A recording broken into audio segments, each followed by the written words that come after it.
Buen día, mi nombre es Sergio Barrientos y yo quisiera agradecer a los organizadores del segundo Congreso Venezolano de Geociencias por haberme invitado a participar en este tan importante evento. En esta ocasión yo quisiera mostrarles un poco lo que tenemos en Chile acerca del sistema de observación de terremotos y de maremotos en nuestro país.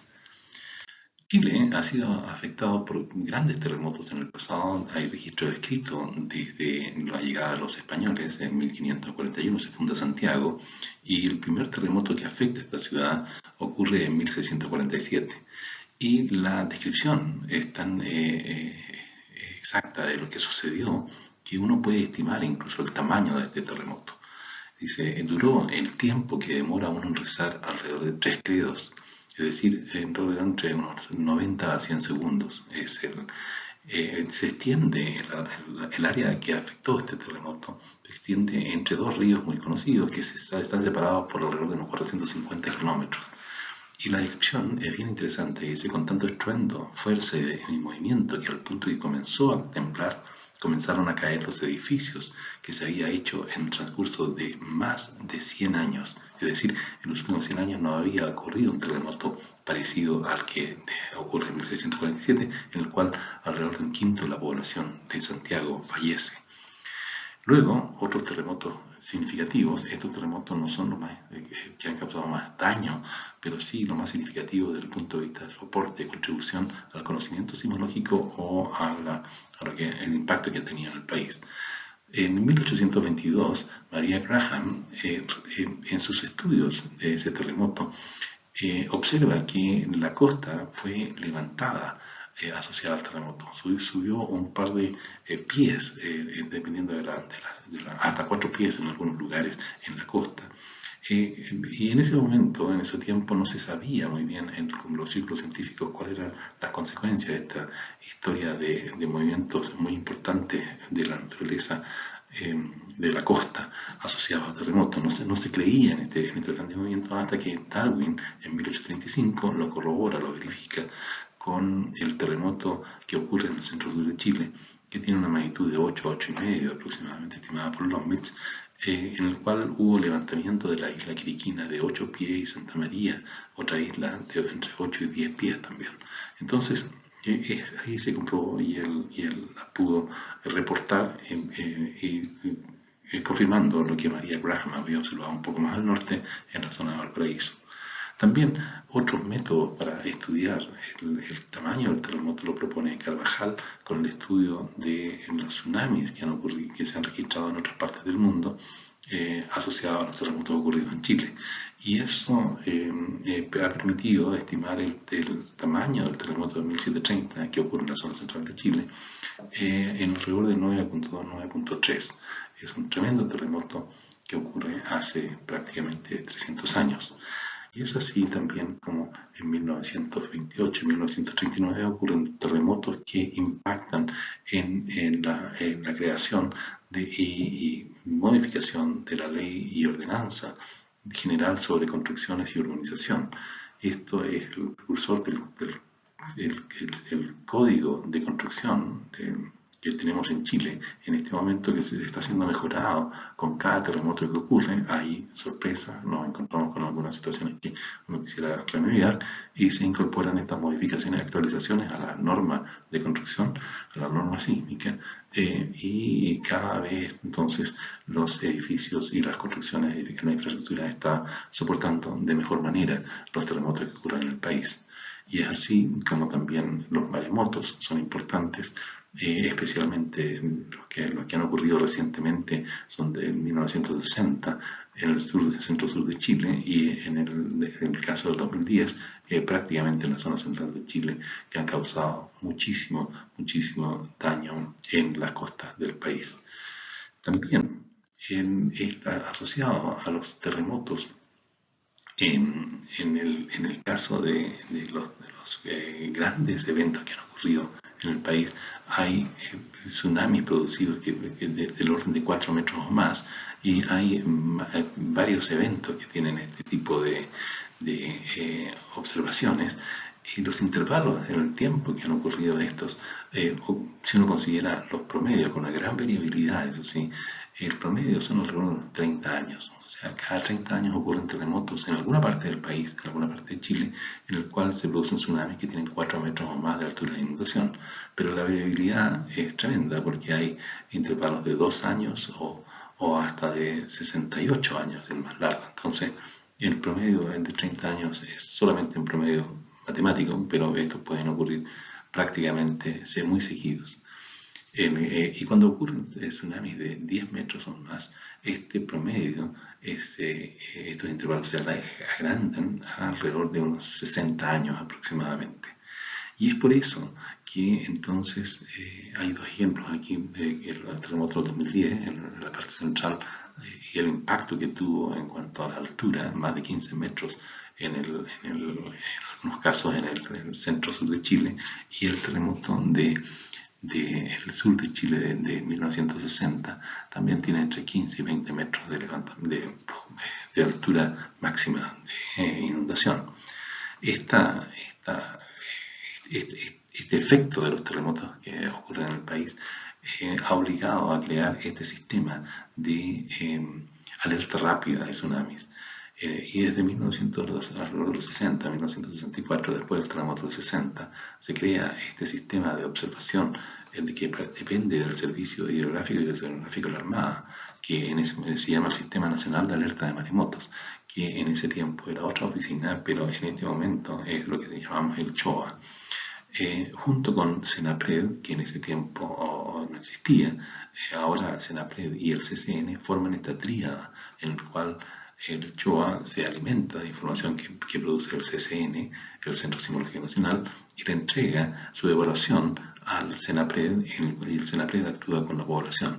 Entonces, esta tríada es la que mantiene el sistema de alerta nacional de maremotos en el país. Y obviamente estos terremotos, producto del levantamiento súbito del fondo oceánico, es lo que produce el maremoto. Producto, mientras más grande hay mayor deslizamiento, mayor desplazamiento en la falla, y ese produce un levantamiento del fondo oceánico, tal como se muestra en la figura de la izquierda abajo. Este levantamiento por cada metro de ocurrencia del desplazamiento en la falla, ocurre un levantamiento del orden de un tercio de metro, o sea, unos 300 milímetros o 30 de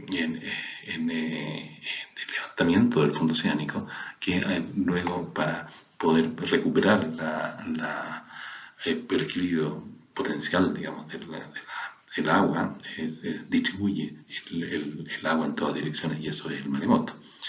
Entonces, las consecuencias son tremendas. La sismicidad de Chile se representa en esta figura, en la cual hay dos figuras que muestran la de la izquierda, los grandes terremotos que han ocurrido en el país desde los últimos 100 años aproximadamente. Mientras más grande sea la longitud de ruptura, mayor es el tamaño del terremoto. 1960 un 9,5, 2010 un 8,8, en fin, 1822 un 8,5, 8,6, en fin, estos son los del sur de Perú del año 2001, el 2014, que es un 8,2, en fin, internamente también hay algunos que ocurren al interior de la placa que subducta, que son más internos, más profundos, que no producen tsunami, pero son grandes terremotos que afectan también el normal desenvolvimiento del país. Las características de la sismicidad que ocurre es una alta productividad sísmica, y la misión del Centro Sismológico es entregar a las autoridades la información más rápida, la información respecto a terremotos la más rápida posible, de manera que se puedan emitir estas alertas de tsunami. Obviamente, todos estos terremotos son producto de la subducción de la placa de Nazca bajo la placa sudamericana, y a una tasa del orden de 6,5 centímetros cada año. Y el sistema de observación que hemos puesto en el país justamente corresponde a estaciones de aceleración y broadband juntos, que están enviando alrededor de un poco más de 100, 110 estaciones que están enviando su información en tiempo real a la central que está aquí en Santiago. Estas estaciones amarillas corresponden a un esfuerzo conjunto con Alemania y Francia, que se inició con anticipación al sistema de observación que se aumentó el número de estaciones, principalmente después del terremoto de 2010. Se llegó a este número de estaciones. Con GNSS tenemos enviando información de todas estas estaciones, estas estaciones en puntos amarillos corresponden a aquellas que calculan la señal localmente en su posición y envían su información una vez por segundo con aproximadamente 1 centímetro, 2 centímetros de error en este momento. Y estas son estaciones de la Strong Motion, que son los sistemas de observación de aceleración con fines ingenieriles que están puestos offline, pero cada vez los estamos incorporando en tiempo real a nuestra observación. Inicialmente eran solamente con fines ingenieriles para respuesta de cuencas, de saber cómo responden los suelos principalmente.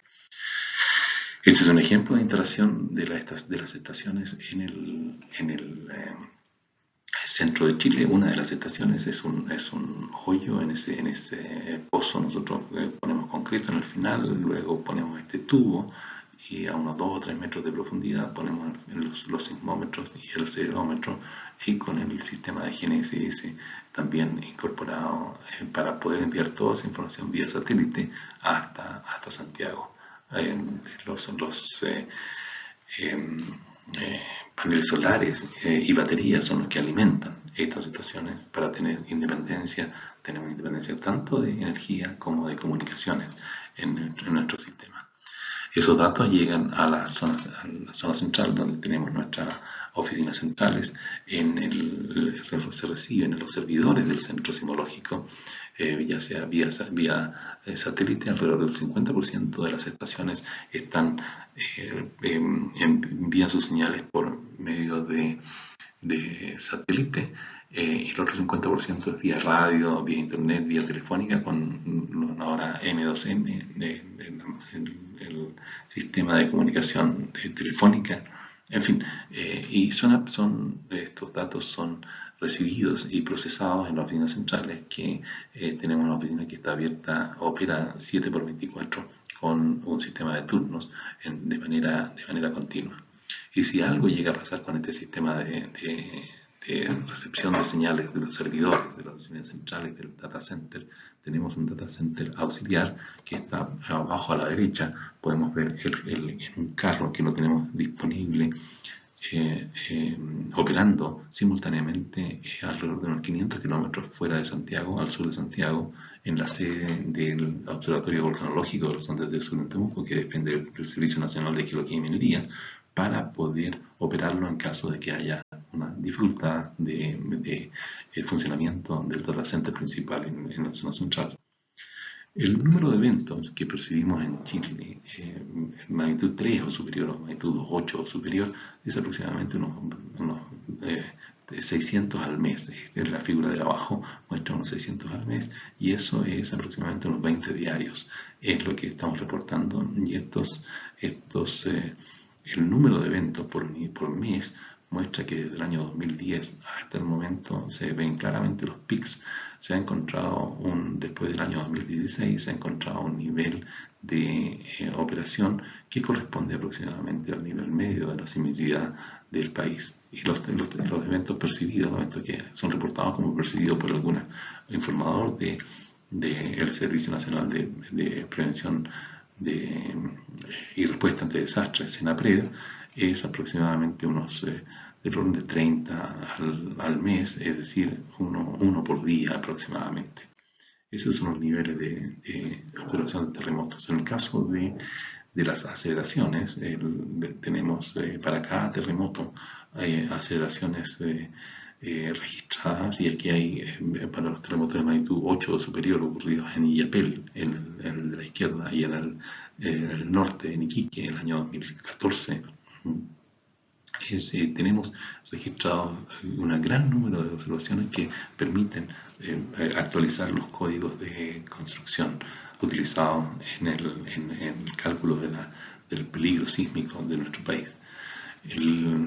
Desde marzo de 2012 se han registrado más de 2.700 eventos producidos con casi 13.000 registros para poder analizar estas aceleraciones.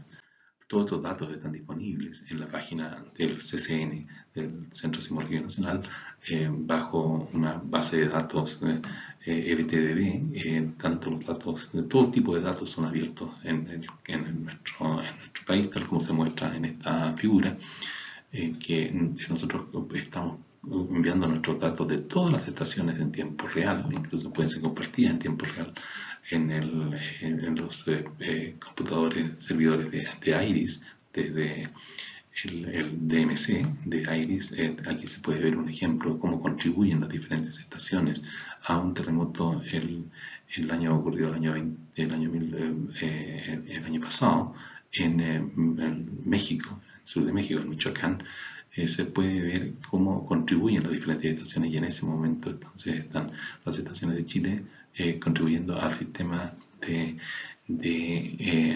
alerta de tsunamis del Pacífico, principalmente porque es un problema que afecta a todos los países costeros en esta zona del globo. Nuestros datos son, como digo, son disponibles para todos los usuarios de los servidores de IRIS en tiempo real, y al mismo tiempo nosotros nos alimentamos de datos de 5 estaciones en Perú, que nos ofrece el Instituto Geofísico del Perú, y 7 estaciones que nos ofrece el INPRES, el Instituto Nacional de Prevención Sísmica, y más de 30 de la Red Nacional de Vigilancia Volcánica, que nos ayudan a determinar mejor nuestras estaciones, nuestras coordenadas y parámetros de los terremotos importantes. En el caso de GNSS o GPS, estamos utilizando las deformaciones para una rápida evaluación en el campo cercano. Ustedes saben que el problema más serio que uno tiene en la evaluación de los terremotos del campo cercano es justamente que los sistemas se saturan, y los sistemas de banda ancha se saturan, por los cuales están hechos la mayor parte de las estimaciones. Por ejemplo, nosotros estimamos la magnitud de los terremotos de magnitud 5.5 o superiores con el método del fase W, y de los un poco menores que 7 lo hacemos doblemente con el método de Brun también, ¿no?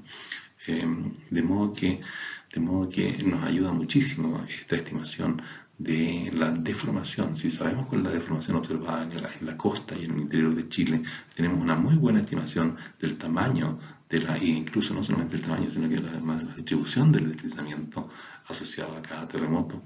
Y esto lo podemos ver en estos ejemplos que han ocurrido recientemente, en el caso del 2010, el año 2014 hasta el año 2017, que han ocurrido estos terremotos. Yo diría que han producido deformaciones. El nivel de detección de la deformación es alrededor de 1 centímetro en tiempo real, o un poco más. Entonces podemos determinar el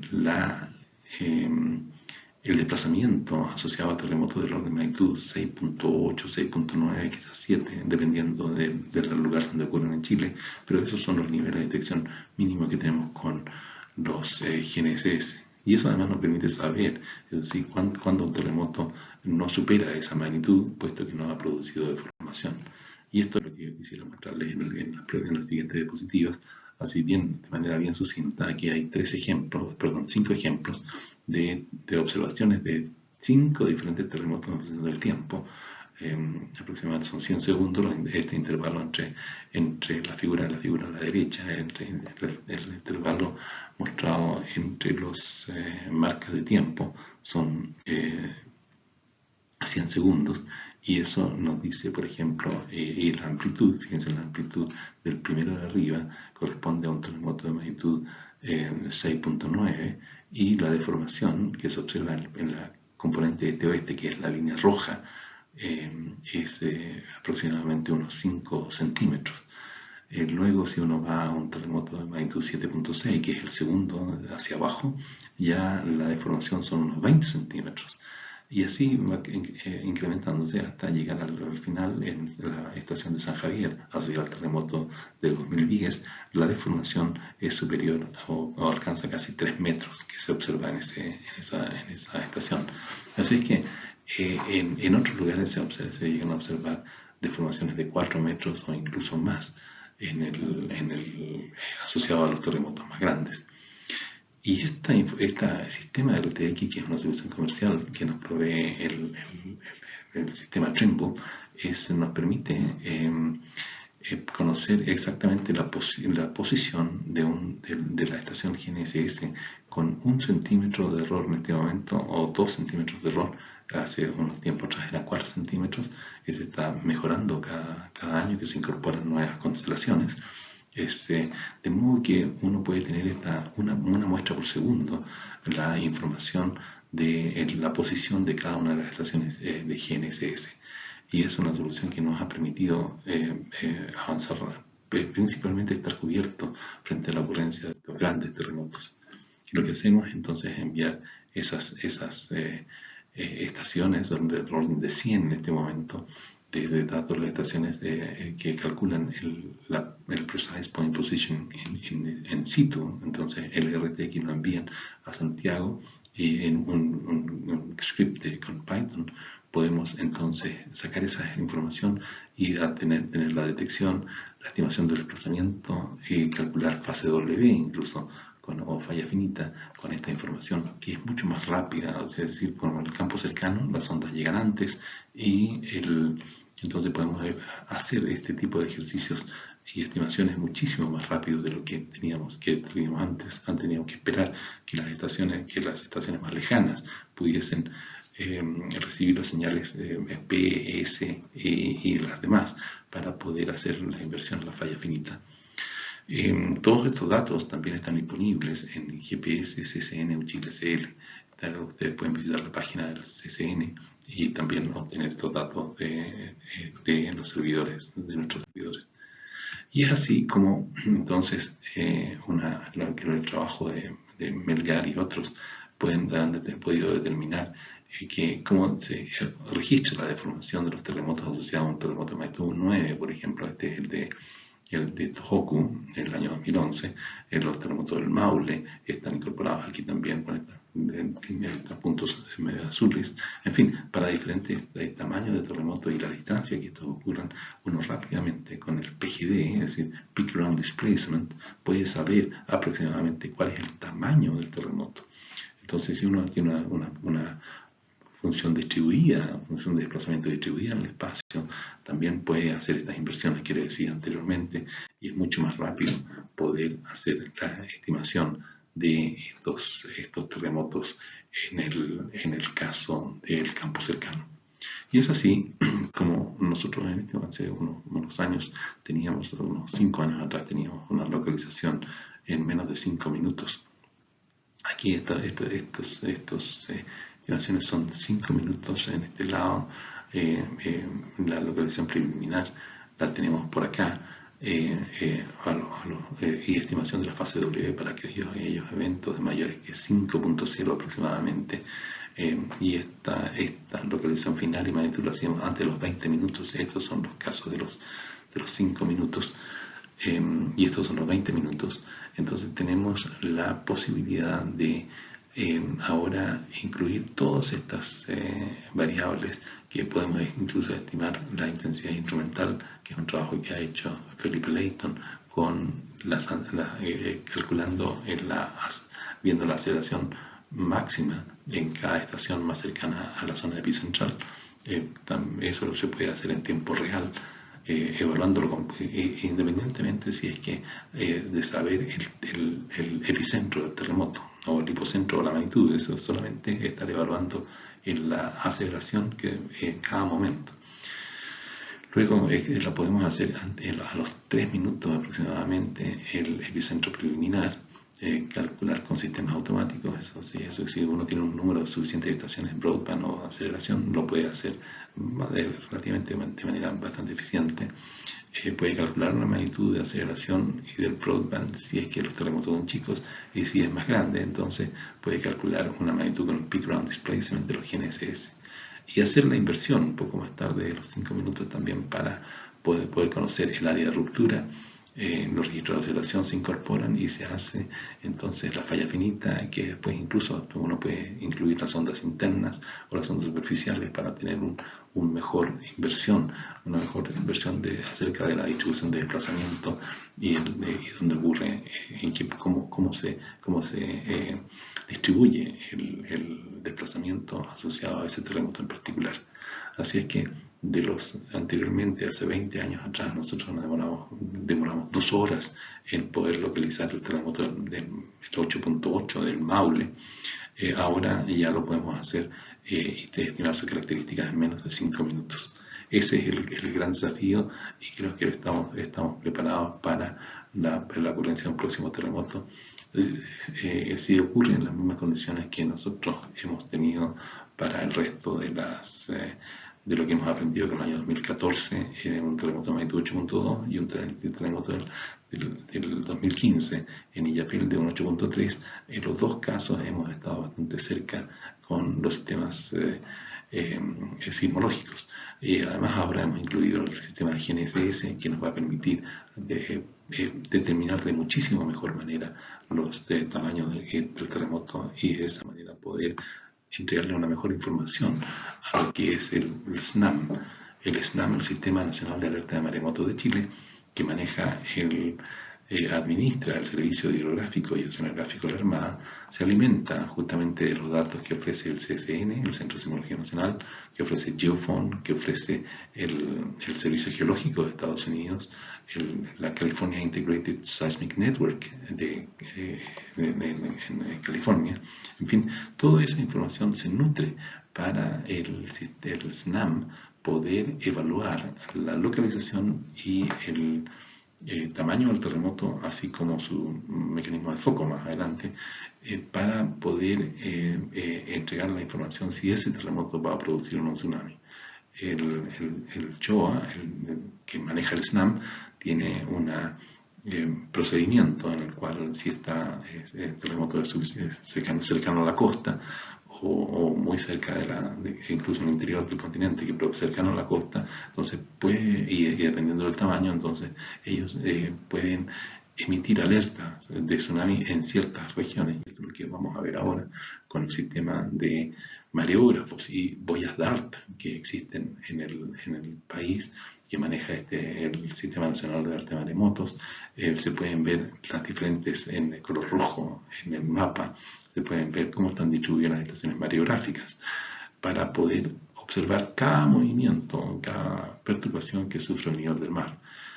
Las boyas DART, que son estas verdes, de color verde, y puntos de color amarillo, corresponden a dos tipos de diferente generación, pero ambos tienen el objetivo es medir la presión de la columna de agua sobre cada uno de estos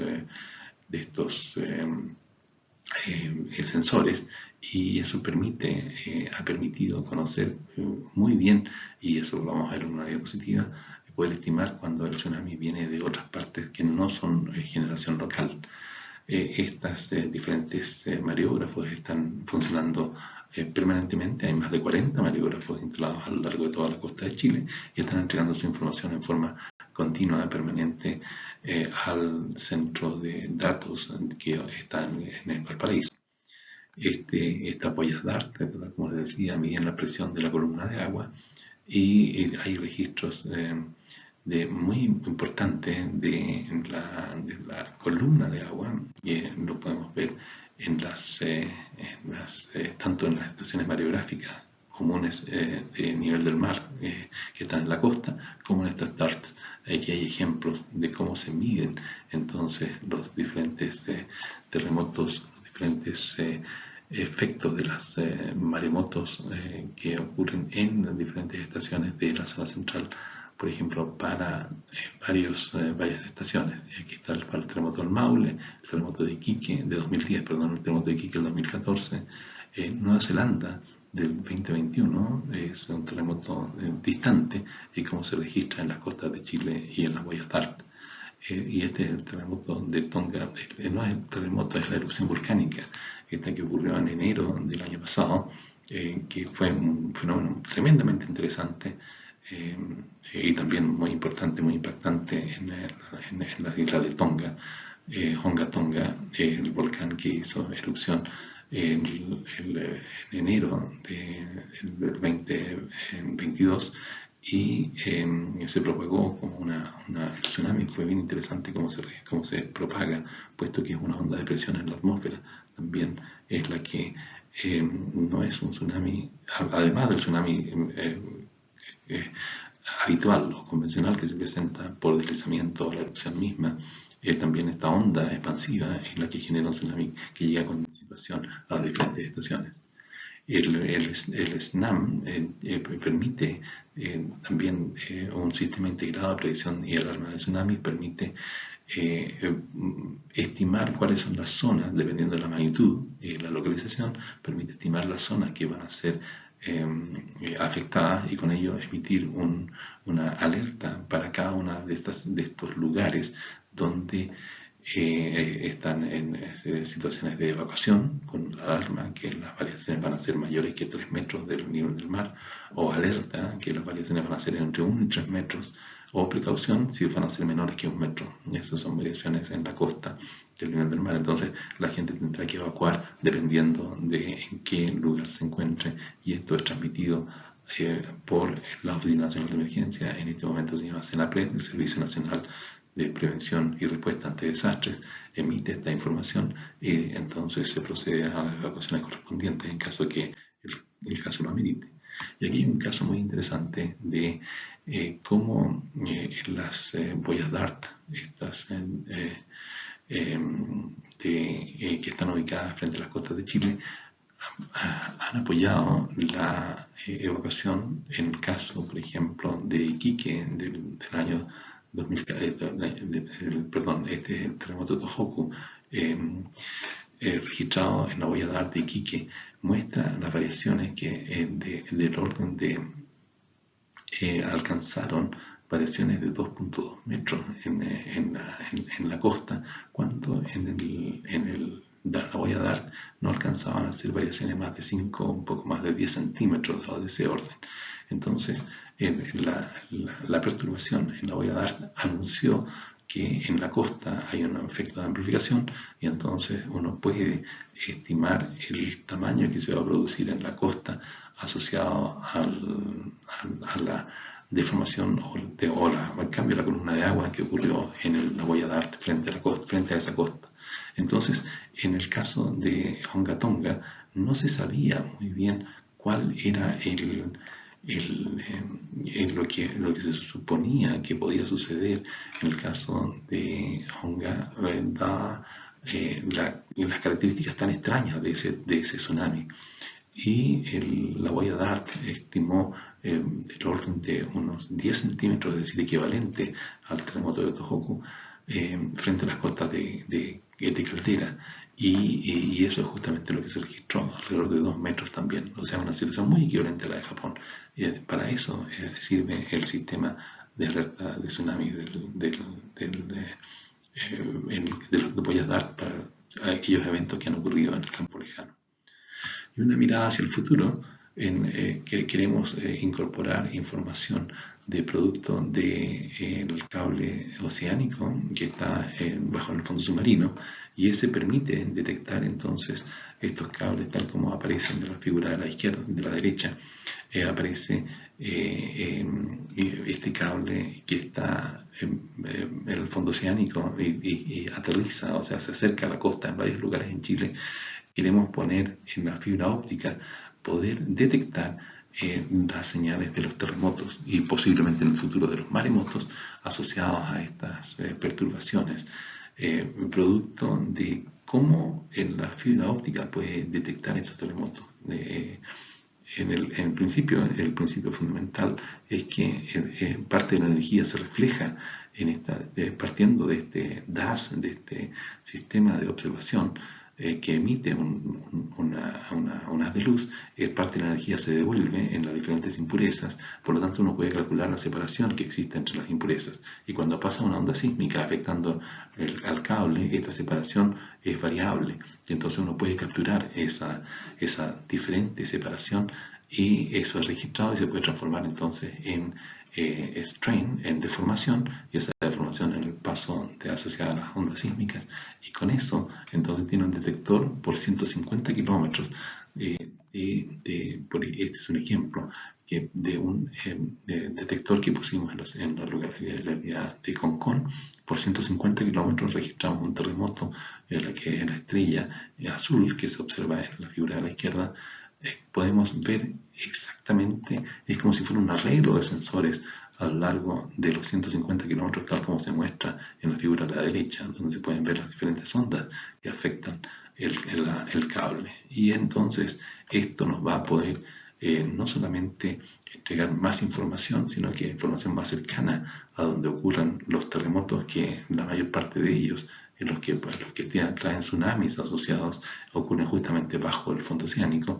Entonces una información más pronta, más rápida acerca de la ocurrencia de estos terremotos.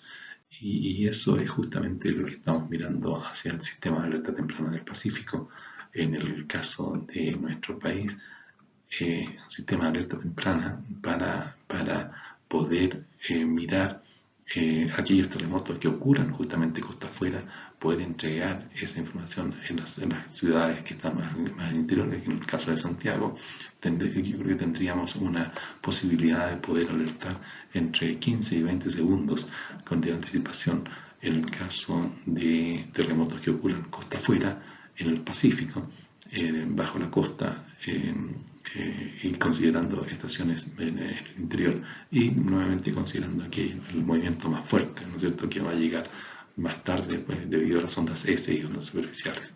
Así que espero que esto le haya dado una breve, en esta breve presentación le haya dado una idea de lo que estamos haciendo en Chile en esta ocasión. Así que muchas gracias por toda su atención. Hasta luego, hasta una próxima oportunidad.